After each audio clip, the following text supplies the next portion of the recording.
Assalamu alaikum. So, in today's lecture, we are going to discuss certain things that are related to process synchronization. So, let's share the screen and come on my whiteboard.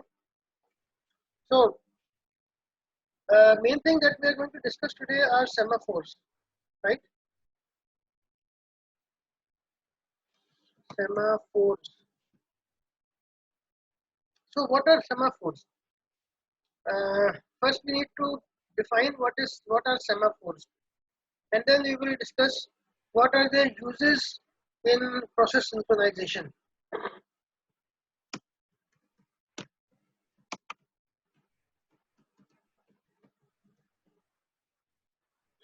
Okay, so semaphores are basically there are tools used by the operating system that doesn't require busy waiting, right? Semaphores are tools used by the operating system that does not require busy waiting. So this brings us to the new question: what is busy waiting, right? Busy waiting is something like, as the name suggests, that if you want to wait for something and you are not allowed to get it, but you are still busy doing something waiting for it, right? यानी कि हमने देखा है, अभी recently हमने देखा था कि भाई जब भी हमें जो है वो कहते थे कि भाई हमें एक क्रिटिकल सेक्शन में जाना है और क्रिटिकल सेक्शन में जाने के लिए हमें जगह नहीं मिल रही, तो हम एक स्टेटमेंट लिखते थे जिसको कि हम कहते थे व्हाइल की स्टेटमेंट, और उसके आगे हम सेमीकोलन लगाते थे। मिसाल के तौर पे हम कहते थे while flag is not equal to true, ठीक है ना, इसके आगे हम सेमीकोलन लगाते थे। अब ये while flag is not equal to true क्या करेगा? While flag is not equal to true जो है, ये इसको सीधा सीधा एक लूप में रखेगा और एक ये लूप में इसको ये अपना वेट करता रहेगा, ठीक है।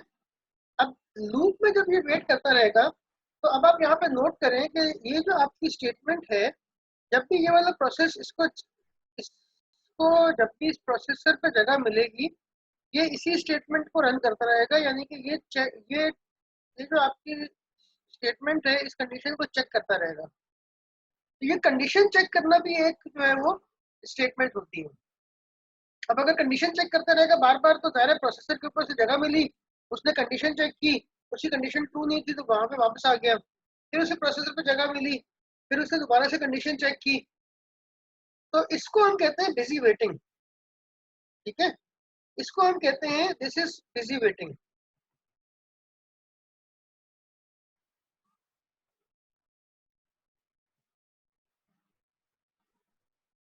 अच्छा, इसको हम जो है वो इरेज कर लेते हैं और this is called busy waiting basically, ठीक है ना।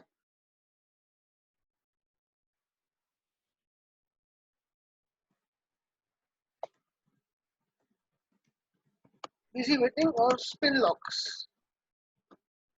स्पिन लॉक मतलब यही है कि लॉक हुआ हुआ है, एक ही जगह पे मौजूद है, वहीं पे जो है वो अपनी अपनी जो है वो क्या नाम है इसकी इटरेशन चल रही है, और जब तक कि इसको जगह नहीं मिलेगी वहीं पे कुछ ना कुछ करता रहेगा, यानी कि प्रोसेस की एनर्जी ज़ाया होती रहेगी, प्रोसेसर की साइकिल्स जो है वो ज़ाया होती रहेंगी।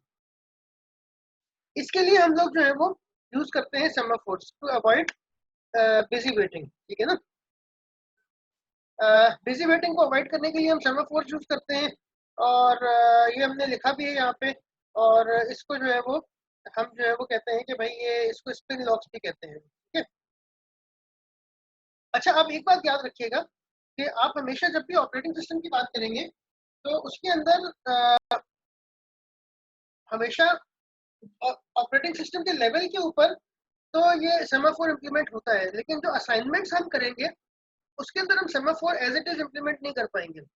हमें ये व्हाइल का लूप लगाना पड़ेगा, हमें अज्यूम करना पड़ेगा कि हम जो स्टेटमेंट दे रहे हैं वो बिजी वेटिंग नहीं देगी, है ना। हमें कुछ सिमुलेशंस करनी पड़ती हैं, उसके लिए हमें ऑपरेटिंग सिस्टम जो है वो इजाज़त नहीं देगा बहुत सारे फीचर्स को यूज़ करने की। ठीक है, मिसाल के तौर पे आप लोग अगर विंडोज 10 यूज़ कर रहे हैं और अगर आप कोई प्रोग्राम लिखते हैं ऑपरेटिंग सिस्टम के लिए, तो आप एक यूज़र प्रोग्राम है, आपका प्रोग्राम होगा वो यूज़र प्रोग्राम होगा। यूज़र प्रोग्राम को वो राइट्स नहीं मिलेंगे, तो हमें उसको सिमुलेट करना पड़ेगा फ्रॉम अ यूज़र प्रोग्राम, ठीक है ना। और उसके लिए जो है वो हम जो है वो थोड़ा सा ऐसी स्टेटमेंट लिखेंगे जिसके अंदर स्पिन लॉक्स एक्चुअल में होंगे, लेकिन हम अज्यूम करेंगे कि ऑपरेटिंग सिस्टम के अंदर ऐसा मैकेनिज्म होता है कि ये स्पिन लॉक्स को अवॉइड कर देता है। और सेमाफोर्स वही चीज है कि स्पिन लॉक को अवॉइड करने के लिए एक चीज यूज करता है, लेकिन वो कोड हम यहाँ पे एज इट इज नहीं लिख सकते। तो हमारे पास दो एटॉमिक ऑपरेशंस होते हैं, दो एटॉमिक ऑपरेशन है हमारे पास एक ऑपरेशन है वेट और एक ऑपरेशन है सिग्नल, ठीक है ना। मिसाल के तौर पे हमारे पास एक सेमाफोर एस है, ठीक है ना, सेमाफोर एस, ठीक है ना। अब सेमाफोर एस के ऊपर दो ऑपरेशंस होते हैं, एक होता है wait on S. Wait on S क्या करता है कि वो सेमाफोर का वेट करता है, यानी कि अगर किसी प्रोसेस को क्रिटिकल सेक्शन में जाना है तो एक सेमाफोर का वेट करेगा जब तक कि वो क्रिटिकल सेक्शन अवेलेबल नहीं होता, वो सेमाफोर पे वेट करेगा। और जब वो अपना इस काम कर चुका होगा तो वो सिग्नल करेगा सेमाफोर को, इसका मतलब है कि मैंने जो है वो अपना क्रिटिकल सेक्शन यूज कर लिया है, अब कोई और यूज कर सकता है। अब एक चीज तो होगी क्रिटिकल सेक्शन जिसके लिए सेमाफोर हम यूज करते हैं, उसके अलावा और भी बहुत सारी चीजें होती हैं जिसके लिए हम लोग सेमाफोर्स का इस्तेमाल करते हैं। मिसाल के तौर पे हमारे पास बफर्स हैं और उन बफर्स को हमें जो है वो मैनेज करना है। हमारे पास 10, 15, 20, 200 प्रोसेसेस हैं और हमारे पास बफर्स बहुत लिमिटेड क्वांटिटी में है। तो हमें जो है वो ज़ाहिर बात है अगर किसी प्रोसेस को बफर की ज़रूरत है तो हम उसे बफर देंगे, जब ज़रूरत खत्म हो जाएगी तो हम उसे ले लेंगे। उसके लिए भी हम सेमाफोर यूज कर सकते हैं।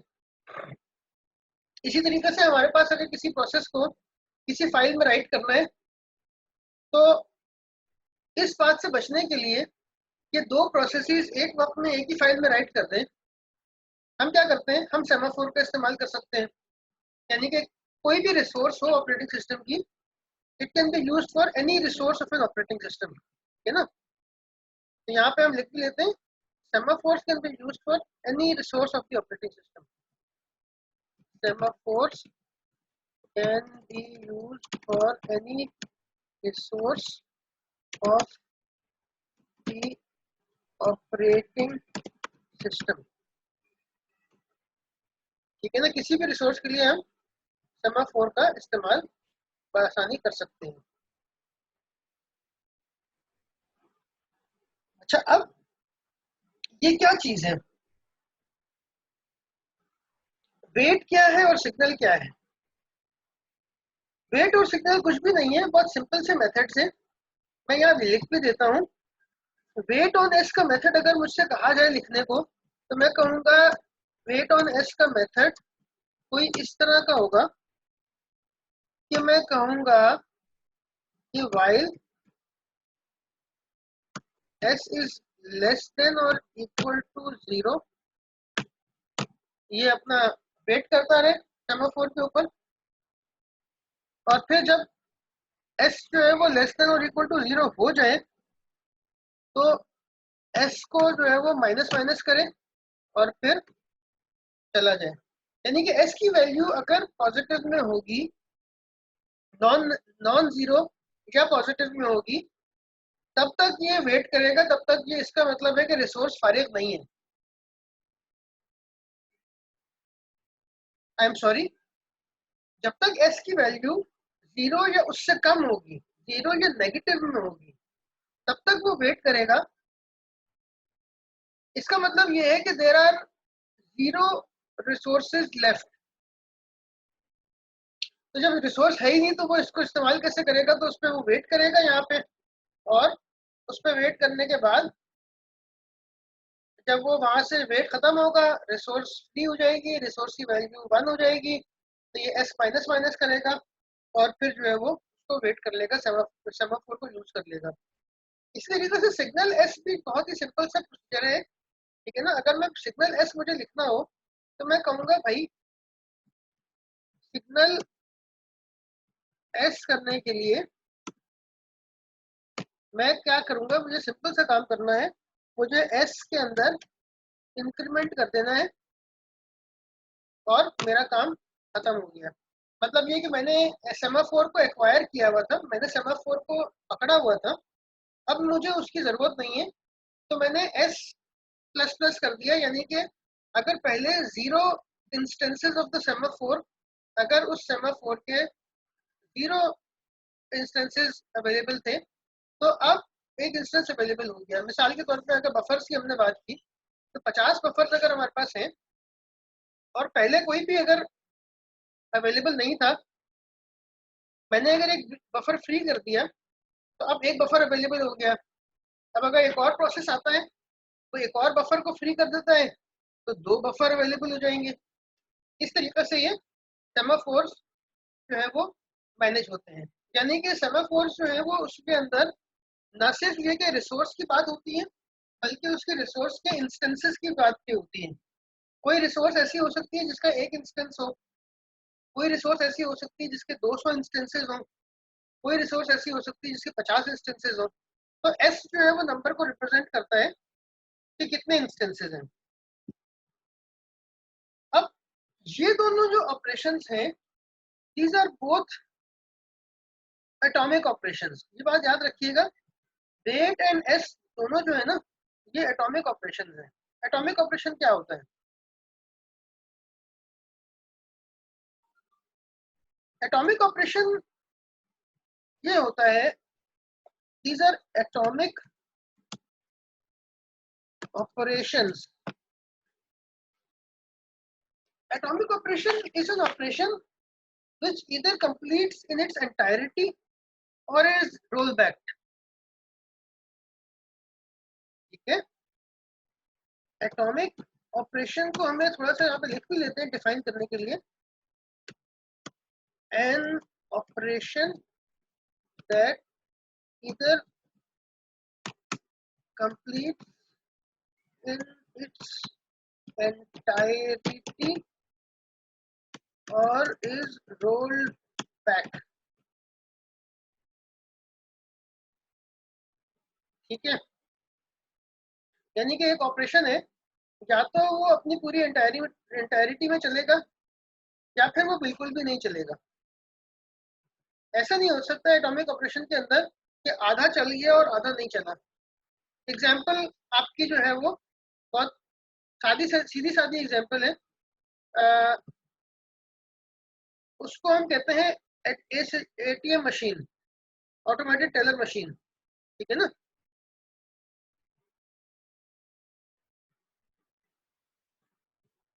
Example of atomic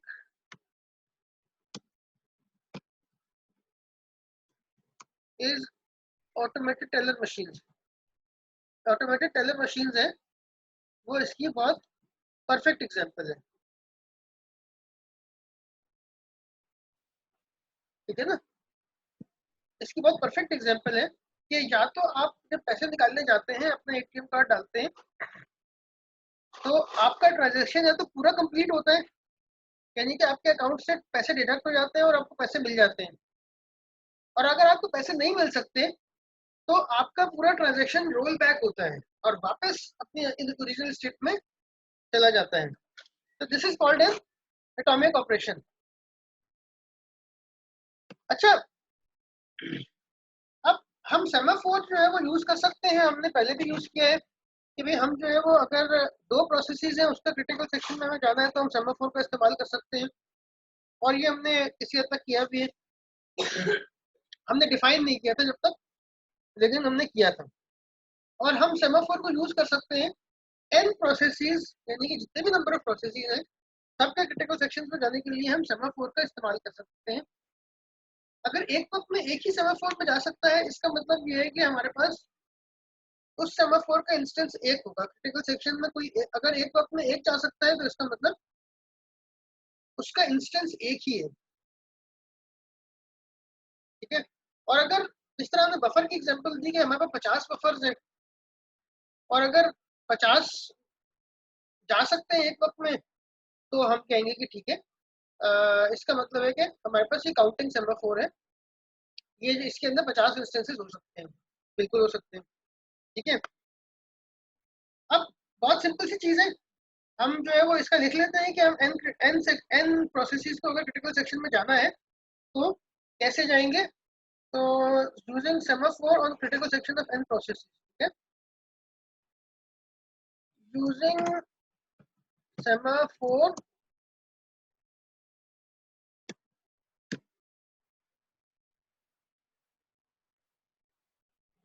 on critical section of n processes, ठीक है ना। अब नीचे हम ये देखेंगे कि एन प्रोसेसेस के अंदर अगर हमें क्रिटिकल सेक्शन में जाना है तो ये कैसे होगा, ठीक है। तो आसान है, बहुत सिंपल सा है। इसको हम यहाँ से, इसको अभी हम बात कर लेते हैं इस बारे में। तो हमें क्या करना होगा, हमारे पास था एक शेयर डेटा था और हमारे पास हर प्रोसेस के ऊपर उसकी क्या वो थी, ठीक है ना। यानी कि हमारे पास शेयर डेटा यहाँ पे क्या आएगा, हमारे पास शेयर डेटा होगा,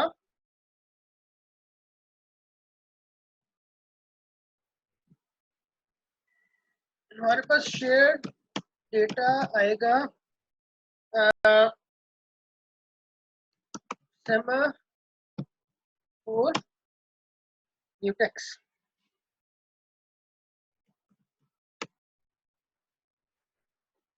ठीक है ना।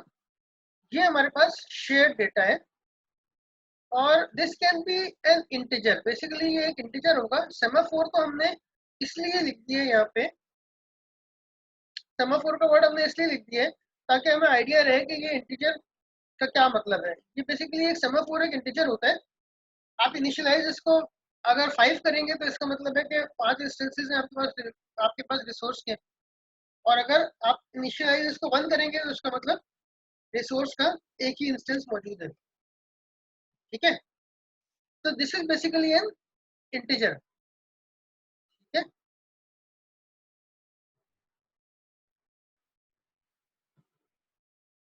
ये एक इंटीजर है, इसको मैं यहाँ पे लिख भी देता हूँ, दिस इज एन इंटीजर। यहाँ पे हम जो है इसका सेमीकोलन डाल देते हैं, सेमीकोलन डालना भूल गए थे, ठीक है।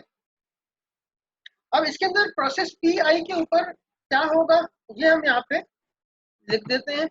प्रोसेस पी आई के ऊपर जो हमारे पास बनेगा सिचुएशन, वो कुछ इस तरह की बनेगी। इसको मैं थोड़ा सा अंडरलाइन कर देता हूँ। प्रोसेस पी आई के ऊपर हमारे पास क्या सिचुएशन बनेगी, एक ब्लॉक बनेगा जिसके अंदर हम जो है वो कोड लिखेंगे, और कोड क्या होगा, कोड होगा डू, वही हमारा डू वाइल लूप जो था उसी को हमें लिखना होगा। हम लिखेंगे वेट ऑन म्यूटेक्स, ठीक है। म्यूटेक्स के ऊपर हमें वेट करना पड़ेगा, और जब म्यूटेक्स मिलेगा तो हम लिखेंगे, जाएंगे क्रिटिकल सेक्शन में,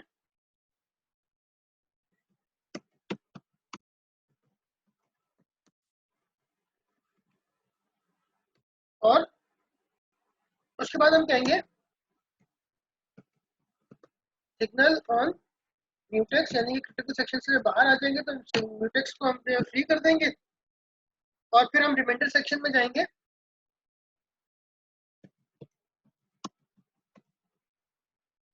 और फिर हमारा जो है वो यहाँ पे वाइल लूप जो है वो खत्म हो जाएगा।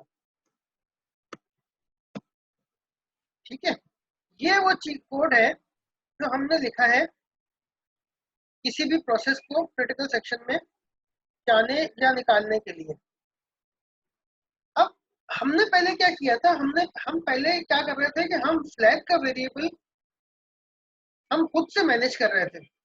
हम कह रहे थे while flag is not equal to true, और टर्न का एक वेरिएबल था वो हम दूसरे को दे रहे थे। तो ये सारे वेरिएबल्स मैनेज करने के बजाय हमने ये किया कि हमने एक सेमाफोर बना लिया। उस सेमाफोर के ऊपर हमने वेट और सिग्नल के ऑपरेशंस रख लिए। अब जब भी हमें काम करना होगा तो हम क्या कहेंगे, वेट ऑन द सेमाफोर, मतलब ये कि अभी हमारी बारी नहीं आई।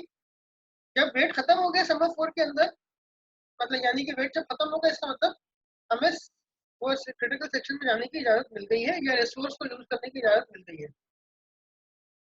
अब याद रखें, क्रिटिकल सेक्शन भी एक रिसोर्स है जिसका एक ही इंस्टेंस होता है, क्योंकि एक वक्त में एक जा सकता है क्रिटिकल सेक्शन में।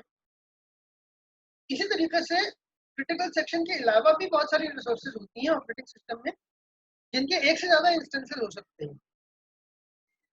हम उसको डिस्कस करेंगे आगे जाके। ठीक है, तो प्रोसेस पी आई के ऊपर बेसिकली हमारे पास ये जो है ये आपका पूरा कोड लिखा हुआ होगा। ठीक है ना, प्रोसेस पी आई इस तरीके से जाएगा और हमारा काम इसमें बहुत ज्यादा आसान हो गया। काम कैसे आसान हो गया, हमने सीधा सीधा लिखा वेट ऑन म्यूटेक्स और सिग्नल म्यूटेक्स। हम जहाँ पे भी हमें कोई क्रिटिकल सेक्शन में जाना होगा तो हम म्यूटेक्स पे किसी सेमाफोर पे वेट करेंगे और और उस सेमाफोर को सिग्नल कर देंगे बाहर आके और हमारा काम आसानी से हो जाएगा। अब यहाँ पे अगर आप देखें तो वेट और सिग्नल के ऑपरेशंस जो है उसके अंदर तो एक दो लाइंस लिखी हुई है खाली। सिग्नल का तो बहुत ही सिंपल सा है, एस प्लस प्लस कर दिया यानी कि हमने फ्री कर दिया रिसोर्स। सिग्नल का मतलब है रिसोर्स फ्री करना, और वेट का मतलब है रिसोर्स का इंतजार करना। अब यहाँ पे नोट कीजिएगा ये हमने while s is less than or equal to लिखा हुआ, 0 लिखा हुआ है हमने। दिस इज बेसिकली हो ये रहा है कि इस वक्त ये बिजी वेटिंग कर रहा है या स्पिन लॉक में इस जगह पे।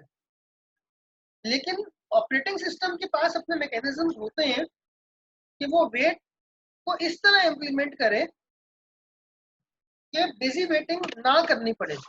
ऑपरेटिंग सिस्टम ये काम कर सकता है, उसे ये आता है। ठीक है ना, लेकिन हम उसको कोड नहीं कर सकते इस तरीके से, इसलिए कि ऑपरेटिंग सिस्टम हमारे प्रोग्राम को ये इजाजत नहीं देगा, क्योंकि हमारा प्रोग्राम बहरहाल एक यूजर प्रोग्राम है कि ये 332 जो भी हमारा कोड है, इस कोर्स का कोड है, उसकी एक असाइनमेंट है। वो असाइनमेंट अगर आप चलाएंगे तो बेसिकली वो एक यूजर प्रोग्राम है, तो आपको ऑपरेटिंग सिस्टम यूजर प्रोग्राम को इतनी लेवरेज नहीं देगा। तो हमें जो इम्प्लीमेंटेशन करनी पड़ेगी वो इसी तरीके से इम्प्लीमेंट करना पड़ेगा हमें किसी भी चीज़ को। अगर हम कोड करेंगे तो हम इसी तरीके से इम्प्लीमेंट करेंगे। ये बिजी वेटिंग या स्पिन लॉक हमको लगाना पड़ेगा, लेकिन ऑपरेटिंग सिस्टम इसको नहीं लगाता। ऑपरेटिंग सिस्टम के पास अपने मैकेनिज्म होते हैं कि स्पिन लॉक या बिजी वेटिंग को वो अवॉइड कर लेता है। स्पिन लॉक या बिजी वेटिंग क्या करता है कि वो आपकी प्रोसेसर की साइकिल्स जो है वो उनको ज़ाय करता है। ठीक है ना, स्पिन लॉक्स और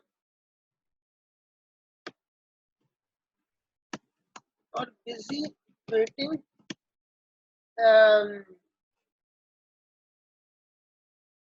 वेस्ट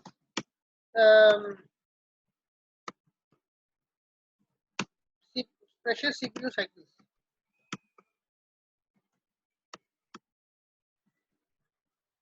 ठीक है ना, सीपीयू साइकिल्स को, प्रेशर सीपीयू साइकिल्स जो है वो स्पिन लॉक जो है वो उसको या बिजी वेटिंग उसको ज़ाय करता है। तो हम स्पिन लॉक या बिजी वेटिंग से बचना चाहते हैं। ठीक है, अच्छा अब यहाँ पे एक छोटी सी चीज़ हम डिफाइन कर देते हैं सेमाफोर के मजीद आगे जाने के लिए।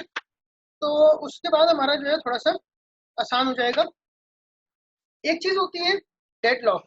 ठीक है ना, डेडलॉक थोड़ा सा वो करने की ज़रूरत है कि डेडलॉक क्या चीज़ होती है, या डिफाइन करना ज़रूरी है ताकि आपको थोड़ा सा इसका आइडिया हो जाए। आगे जाके हम डेडलॉक्स को मजीद भी पढ़ेंगे। ठीक है ना, लेकिन यहाँ पे थोड़ा सा इसको हम डिफाइन कर लेते हैं। डेडलॉक क्या होता है, deadlock is occurs when two or more processes. Deadlock को थोड़ा सा हम डिफाइन कर लेते हैं तो हम आपको आसानी हो जाएगी. Two or more processes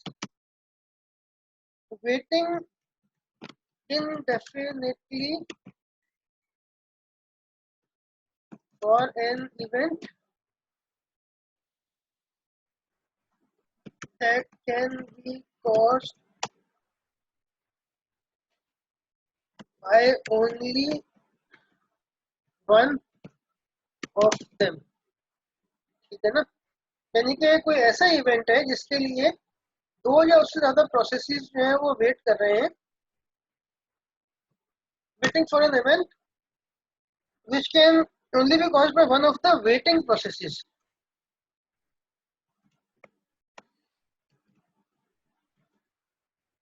ठीक है ना. यानी कि दोनों में से किसी एक वेटिंग प्रोसेस ही उसको निकाल सकता है. वो किसी ऐसे इवेंट के लिए एक वेट कर रहे हैं कि जिसके लिए वो इंडेफिनेटली वेट कर रहे हैं. कोई एक प्रोसेस ऐसा है जिसके पास कोई चीज पड़ी हुई है और उसकी बेस के ऊपर दूसरों को निकलना है और वो प्रोसेस उसको छोड़ नहीं रहा, तो ये डेडलॉक की सिचुएशन हमारे पास पैदा हो जाती है. तो यहाँ पे डेडलॉक की सिचुएशन भी हमें अवॉइड करनी होगी. तो थोड़ा सा हम जो है वो डेडलॉक को यहाँ पे फिलहाल हमने एक वेग टर्म्स में हमने इसको वो कर लिया, बना लिया. ठीक है ना. अच्छा, इसके साथ डेडलॉक के साथ एक और चीज होती है जिसको हम कहते हैं स्टारवेशन. वो भी हम थोड़ी सी डिफाइन कर लेते हैं. स्टारवेशन क्या होती है? Starvation is basically indefinite blocking of a process. Starvation, indefinite blocking of a process. अब ये दो चीजें मैंने थोड़ी सी आउट ऑफ द वे जाके यहाँ पे लिखी हैं. इसको मैं आपको बताऊंगा कि मैंने ऐसा क्यों किया है, क्योंकि ये दो टर्मिनोलॉजीज ऐसी हैं तो थोड़ा सा हमें इसका आइडिया होना चाहिए जब हम आगे की चीजें समझने के लिए जाएंगे. मिसाल के तौर पे हमने जो है वो सिंक्रोनाइजेशन की थोड़ी बहुत बातचीत की सेमाफोर्स पर आने से पहले, तो अब सेमाफोर्स हमें थोड़े से अच्छी तरह समझ में आ रहे हैं. इसी तरीके से हमने आज के लेक्चर के अंदर बहुत सारी बातें की. उसके अंदर हमारे पास एक चीज थी एटॉमिक ऑपरेशन, वो हमने डिफाइन किया. स्पिन लॉक क्या होता है ये हमने डिफाइन किया. डिजी वेटिंग क्या होती है ये हमने डिफाइन किया. फिर हमने डेडलॉक और स्टारवेशन के बारे में थोड़ा बहुत डिफाइन किया और हमने ये देखा कि जिस तरह हमने क्रिटिकल सेक्शन प्रॉब्लम को सॉल्व करने के लिए अगर हम सेमाफोर को यूज करें तो हमें क्या करना पड़ेगा. ठीक है ना. इसी तरीके से हमारे पास हमने बात तो कर ही ली है लेकिन इसको फॉर्मली डिफाइन कर देते हैं. हमारे पास दो तरह के सेमाफोर्स होते हैं. एक होता है बाइनरी सेमाफोर. Binary semaphore. अच्छा, बाइनरी सेमाफोर क्या होता है? Binary semaphore is used for single instance of a resource. यानी कि used for single instance of a resource. यानी कि this is either 0 or 1.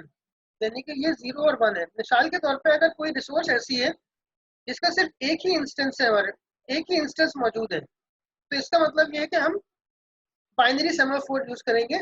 इस तरह से हमने इस केस में किया. हमने क्रिटिकल सेक्शन प्रॉब्लम के सॉल्व करने के लिए हमने बाइनरी सेमाफोर का इस्तेमाल किया यहाँ पे. ठीक है ना. ये बाइनरी सेमाफोर था. ये जो हमारा म्यूटेक्स था दिस वाज बाइनरी सेमाफोर, क्योंकि हमारे पास क्रिटिकल सेक्शन प्रॉब्लम का एक ही इंस्टेंस है. ठीक है ना. There is only one instance of critical section. There is only one instance of critical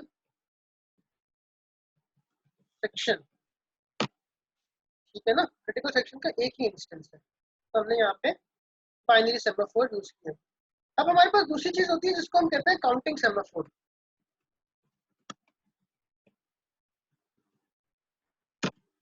counting semaphore क्या होता है? When we have multiple instances of a resource, ठीक है ना, used for multiple instances of a resource,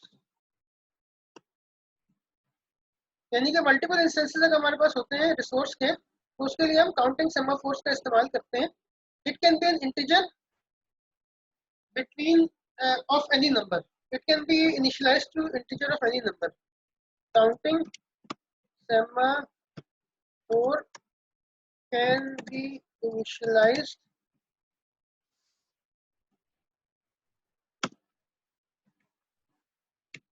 to the number of instances available, the number of resource instances available. ठीक है ना? Number of resource instances available, यानी counting semaphore हमारे पास basically वो semaphore है कि जो कि हमारे पास जब भी कोई भी रिसोर्स होगी उसके इंस्टेंसेस जितने होंगे उतना हम जो है वो यहाँ पे काउंटिंग सेमाफोर को इनिशियलाइज कर लेंगे. मिसाल के तौर पे अगर कोई बफर है हमारे पास, उसके हमारे पास 50 इंस्टेंसेस हैं, तो काउंटिंग सेमाफोर को इनिशियलाइज हम कर लेंगे 50 पे. और इसी तरह यहाँ बाइनरी सेमाफोर है, इसको हम इनिशियलाइज करते हैं हमेशा टू 1. ठीक है ना? क्रिटिकल सेक्शन प्रॉब्लम का म्यूटेक्स जो है वो हमेशा mutex is initialised for critical section problem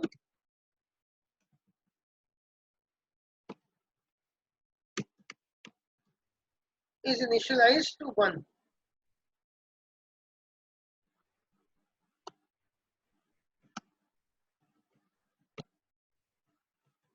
Initializes to 1. Mutex for critical section problem initializes to 1, यानी कि mutex जो critical section problem के लिए यूज कर रहे हैं उसको हम 1 पे इनिशियलाइज करेंगे. रीजन ये है कि क्रिटिकल सेक्शन में एक वक्त में एक ही रिसोर्स जा सकती है, मल्टीपल रिसोर्स का जाना वो नहीं होता, अब वो नहीं होता, क्या नाम में इजाजत नहीं होती. तो आज के लेक्चर में हमने बहुत सारी चीजों को, बहुत सारे टर्मिनोलॉजीज को डिफाइन किया, समझा, और इसकी बेस पे आगे जाके हम जो है वो काम करेंगे कि हम क्लासिक प्रॉब्लम ऑफ सिंक्रोनाइजेशन को जो है वो टारगेट करेंगे.